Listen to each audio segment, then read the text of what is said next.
Hello friends, welcome back to our channel. இந்த video ஃபுல்லாகவுமே cooking tips தான் friends பார்க்க போகிறோம். ரொம்பவே யூஸ்ஃபுல்லாக இருக்கும். வீடியோ ஸ்கிப் பண்ணாமல் ஃபுல்லாக பாருங்கள். நீங்கள் இப்போ தான் ஃபஸ்ட் டைம் என்னோடய வீடியோ பார்க்குறீங்கன்னா மறக்காமல் சப்ஸ்கிரைப் பண்ணிவிட்டு பெல் ஐக்கானை கிளிக் பண்ணி ஆல்ன்ற ஆப்ஷனையும் கொடுத்துருங்க. அப்போ தான் நான் போடுற எல்லா வீடியோஸும் உங்களுக்கு நோட்டிஃபிகேஷனில் காமிக்கும்.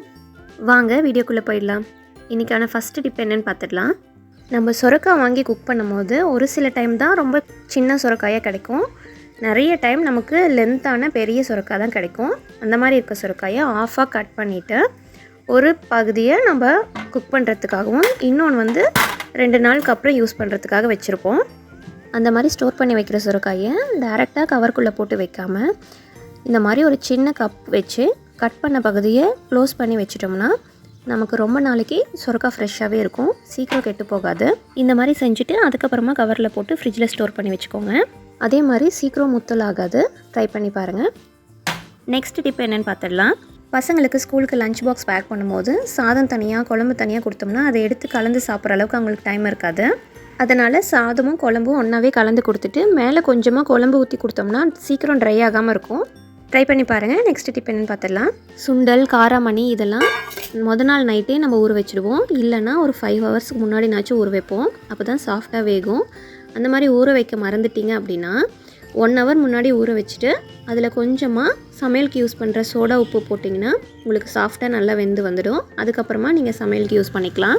முடிஞ்ச வரைக்கும் நல்லா ஊற வச்சுட்டு அதுக்கப்புறமா வேக வைக்கிறது உடம்புக்கு ரொம்ப நல்லது. நெக்ஸ்ட் டிப் என்னென்னு பார்த்துடலாம். உருளைக்கிழங்கு சமையலுக்கு யூஸ் பண்ணும்பொழுது நம்ம அதை கட் பண்ணி டைரெக்டாக அப்படியே குக்கிங்கில் யூஸ் பண்ணக்கூடாது. உருளைக்கிழங்கை கட் பண்ணிவிட்டு நார்மல் வாட்டர்லேயோ இல்லை ஐஸ் வாட்டர்லேயோ கொஞ்சம் நேரம் ஊற வச்சிடணும். அந்த மாதிரி வைக்கும்போது அதில் இருக்க ஸ்டார்ச்லாம் அந்த தண்ணியிலேயே கம்ப்ளீட்டாக இறங்கிடும். அதுக்கப்புறமா நம்ம தண்ணியை ஃபில்ட்ரு பண்ணிவிட்டு சமையலுக்கு யூஸ் பண்ணிக்கலாம். உருளைக்கிழங்கை தண்ணியில் போட்டு வைக்கிறதுனால அதனுடைய கலர் கருத்து போகாமல் அப்படியே கிடைக்கும். அது மட்டும் இல்லாமல் நம்ம ஆட் பண்ணுற மசாலா அதுக்குள்ளே நல்லா இறங்குறதுக்கு இது கொஞ்சம் ஹெல்ப்ஃபுல்லாக இருக்கும். நீங்களும் ட்ரை பண்ணி பாருங்கள். நெக்ஸ்ட் டிப் என்னென்னு பார்த்துடலாம். இந்த டிப் கண்டிப்பாக எல்லாருக்குமே யூஸ்ஃபுல்லாக இருக்கும். பொதுவாகவே முருங்கைக்கீரை சமைக்கும்போது முருங்கைக்கீரை டேஸ்ட்டு சூப்பராக இருக்கும். ஆனால் அதை பொறுமையாக அந்த கீரையை உருவறதுக்கு ரொம்ப நேரம் டைம் எடுக்கும். எப்படி நம்ம பார்த்து பண்ணாலும் எப்படியாவது சமைக்கும் போது அந்த குட்டி குட்டி காம்பாக இருக்கிறதுலாம் வந்துடும். சாப்பிடும் போதும் அது டிஸ்டர்பன்ஸாக இருக்கும். அது யாருக்குமே பிடிக்காது. இந்த முருங்கைக்கீரையில் அவ்வளோ ஹெல்த் பெனிஃபிட்ஸ் இருக்குது. கண்டிப்பாக எல்லோரும் வாரம் ஒரு முறையாவது எடுத்துக்கணும். நான் நிறைய யூடியூப் சேனலில் பார்த்துருக்கேன். கரண்டி வச்சு அந்த ஓட்டைக்குள்ளெல்லாம் விட்டு கீரையை ஈஸியாக உருவிடலான்ட்டு சொல்லியிருக்காங்க. ஆனால் அதெல்லாம் ட்ரை பண்ணி பார்த்துட்டேன். அதெல்லாம் எதுவுமே ஒர்க் அவுட் ஆகலை. இந்த மாதிரி கீரையை கையில் எடுத்துகிட்டு ஒரு பக்கமாக லெஃப்ட் சைடு வந்து உருவிட்டு இன்னொரு பக்கம் காம்பை மட்டும் தனியாக ரைட் சைடில் உருவிடுங்க. இந்த மாதிரி ஆப்போசிட் டைரெக்ஷனில் ஒரு கையால் கீரையும் இன்னொரு கையால் காம்பையும் உருவினோம்னா நமக்கு ஈஸியாக கிடச்சிரும். இந்த மாதிரி கீரையை உருவுறதுனால குட்டி குட்டி காம்புலாம் கூட நம்ம கம்ப்ளீட்டாக எடுக்க முடியும். இது வீடியோவில் காட்டுறதுனால நான் ரொம்ப பொறுமையாக எடுத்து காமிச்சிட்ருக்கேன். ரொம்ப சுலபமாக ஈஸியாக எடுத்துடலாம். ரொம்ப நேரம்லாம் டைம் எடுக்காது. உங்களுக்கு பார்க்கும் போதே தெரியும் நான் இப்போ எடுத்துருக்கிறதுல இந்த சின்ன சின்ன காம்புலாம் எதுவுமே கிடையாது. நீங்களும் ட்ரை பண்ணி பாருங்கள். இந்த டெக்னிக் ஓரளவுக்கு ஈஸியாக இருக்கா என்னன்றதையும் எனக்கு கமெண்ட்டில் சொல்லுங்கள். நான் ஃப்ரெஷ்ஷாக மரத்துலேருந்து பறித்து உடனே யூஸ் பண்ணுறதுனால நான் இந்த டெக்னிக் ஃபாலோ பண்ணுவேன். உங்களுக்கு நீங்கள் டைம் இருக்குது இல்லை பொறுமையாக தான் சமைப்பீங்க அப்படின்னா நீங்கள் கீரை கிடச்ச உடனே அதை வாங்கிட்டு வந்து அடியில் நியூஸ் பேப்பர் ஒன்று விரித்து போட்டு அது மேலே நீங்கள் கீரையை வச்சிட்டிங்கன்னா ஒரு 2 ஹவர்ஸ்லேயே உங்களுக்கு கீரையை நல்லா அப்படியே அந்த நியூஸ் பேப்பர்லேயே எல்லாம் கொட்டிடும். இப்படி எடுத்து உதறினீங்கனாவே போதும். உங்களுக்கு அந்த லீஃப் மட்டும் தனியாக கிடச்சிரும். ஆனால் அந்த மாதிரி பண்ணும்போது சின்ன சின்ன காம்பும் சேர்ந்து தான் அதில் விழுந்துடும். அதை நீங்கள் தனியாக தான் எடுத்தாகணும். இந்த 2 மெத்தடில் உங்களுக்கு எது ஓகேவாக இருக்கோ அதை ஃபாலோ பண்ணிக்கோங்க. நெக்ஸ்ட் டிப் என்னென்னு பார்த்துடலாம். ஹோட்டலில் கல்யாண வீட்டிலலாம் கூட்டு வந்து ரொம்ப டேஸ்ட்டாக இருக்கும். அதனுடைய சீக்ரெட் இது தான். நம்ம வீட்டில் அரைக்கும் போது தேங்காய், சீரகம், வரமிளகாய், கருவேப்பிலை மட்டும்தான் அரைப்போம். அது கூடவே கொஞ்சமாக பொட்டுக்கடலை சேர்த்து அரைச்சிங்கன்னா அதனுடைய டேஸ்ட்டு ரொம்ப நல்லாயிருக்கும். ட்ரை பண்ணி பாருங்கள்.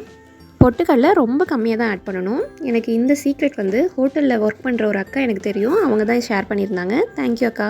நெக்ஸ்ட் டிப் என்னென்னு பார்த்துடலாம். நம்ம சமைக்கிறதுக்காக கீரை வாங்கியிருப்போம். பார்க்கும்போது அது சுத்தமாக தான் இருக்க மாதிரி இருக்கும். ஆனால் அதை தண்ணியில் அலசும் போது தான் தெரியும் எந்த அளவுக்கு அதில் சின்ன சின்னதாக மண்ணெல்லாம் இருக்குன்றது. நார்மலாக 1 டைம் 2 டைம் எல்லாருமே தண்ணியில் அலசுவாங்க. நான் 2 டைமுக்கு அப்புறமும் திரும்ப ஒரு டைம் அலசும் போது எந்த அளவுக்கு மண் வந்திருக்கு பாருங்கள். கண்டிப்பாக ஹெல்த்தியாக சமைக்கணுன்றதுனால தான் கீரை வாங்கி சமைப்போம். அந்த மாதிரி செஞ்சும் பிரயோஜனம் இல்லாமல் சமைச்சதுக்கப்புறமா சின்ன சின்னதாக மண்ணெல்லாம் இருந்துச்சுன்னா கண்டிப்பாக யாருமே சாப்பிட மாட்டாங்க. டோட்டலாக வேஸ்ட்டாக போயிடும்.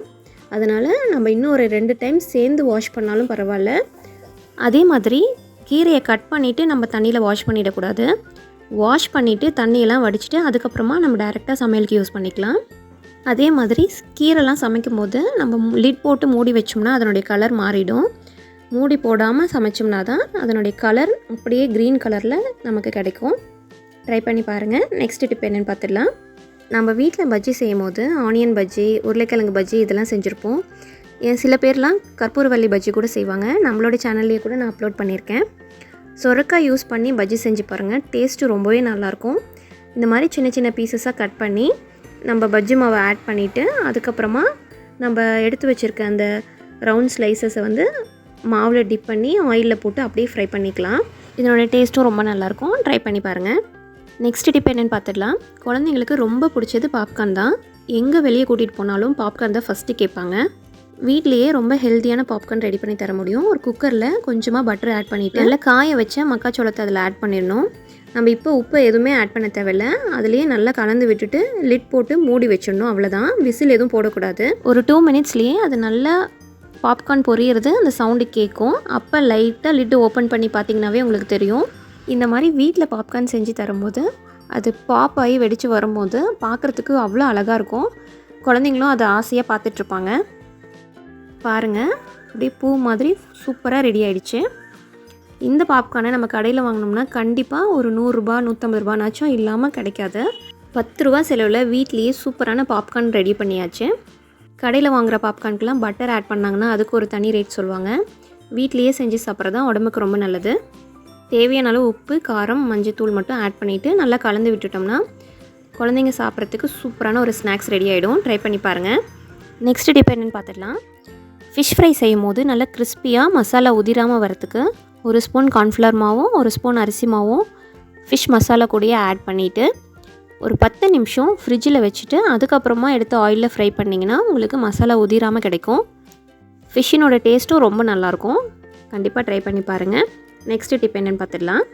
பாதாம், முந்திரி இதெல்லாம் கொரகொரப்பாக அரைக்கிறதுக்கு மிக்ஸி ஜாரில் தான் ஆட் பண்ணணுன்ட்டு இல்லை.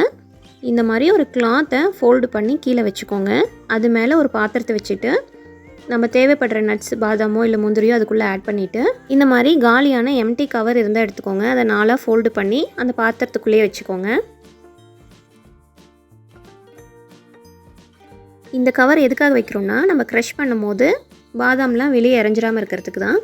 இப்போ அந்த உரலோட அந்த குட்டி கல் மட்டும் எடுத்து மெதுவாக கை வச்சு டேர்ன் பண்ணி கொஞ்சமாக நசுக்கி எடுத்துக்கலாம். இந்த மாதிரி செய்கிறதுனால நம்ம நுணுக்கிற பாதாம்லாம் வெளியே சிந்தாமல் இருக்கும். பாத்திரம் அகலமாக இருக்கிறனால நமக்கு க்ரஷ் பண்ணுறதுக்கு ஈஸியாக இருக்கும். பாருங்கள் எந்த அளவுக்கு பவுடராக நல்லா நுணுங்கியிருக்கு. இதை மிக்ஸி ஜாரில் ஆட் பண்ணியிருந்தோம்னா பாதி மிக்ஸி ஜார்லேயே எல்லாம் ஒட்டியிருக்கும். நமக்கு கொஞ்சமாக தான் கிடைக்கும். நுணுக்கிறதுக்கு இந்த மெத்தட் ட்ரை பண்ணி பாருங்கள். வெறும் பாலில் இல்லை பாதாம் பால்லலாம் குழந்தைங்களுக்கு கலந்து கொடுத்தோம்னா அவங்க குடிக்கும் போது க்ரன்ச்சியாக பாதாம் வாயில் தட்டுப்படுறது கொஞ்சம் நல்லாயிருக்கும். அது மட்டும் இல்லாமல் டேஸ்ட்டாகவும் இருக்கும். ட்ரை பண்ணி பாருங்கள். நெக்ஸ்ட் டிப் என்னென்னு பார்த்துடலாம். பன்னீர் கிரேவி செய்யும் போது பன்னீரை நம்ம டேரெக்டாக அப்படியே கிரேவியில் ஆட் பண்ணாமல் இந்த மாதிரி தோசைக்கல்லில் டோஸ்ட் பண்ணிவிட்டு அதுக்கப்புறமா ஆட் பண்ணோம்னா கிரேவியோட டேஸ்ட்டும் ரொம்ப நல்லாயிருக்கும். பன்னீரோட அவுட்டர் லேயர்லாம் நல்லா கோல்டன் கலரில் பார்க்குறதுக்கே ரொம்ப சூப்பராக இருக்கும். பன்னீரை இந்த மாதிரி ரெடி பண்ணிவிட்டு அதுக்கப்புறமா கிரேவியில் ஆட் பண்ணோம்னா அதனுடைய டேஸ்ட் இன்னுமே ரொம்ப நல்லாயிருக்கும். இந்த வீடியோவில் நிறைய குக்கிங் டிப்ஸ் பார்த்துருப்போம். அதில் பர்டிகுலராக உங்களுக்கு எந்த டிப் பிடிச்சிருந்ததுன்னு மறக்காமல் கமெண்ட்டில் சொல்லுங்கள். இன்னும் நம்மளோட சேனலை சப்ஸ்கிரைப் பண்ணாமல் யாராவது பார்த்துட்ருக்கீங்கன்னா மறக்காமல் சப்ஸ்கிரைப் பண்ணிவிட்டு பெல் ஐக்கானை கிளிக் பண்ணி ஆல் என்ற ஆப்ஷனையும் கொடுத்துருங்க. அப்போ தான் நான் போடுற எல்லா வீடியோஸும் உங்களுக்கு நோட்டிஃபிகேஷனில் காமிக்கும். அடுத்ததாக வேறு ஒரு நல்ல வீடியோவில் சந்திக்கலாம் ஃப்ரெண்ட்ஸ். பாய்.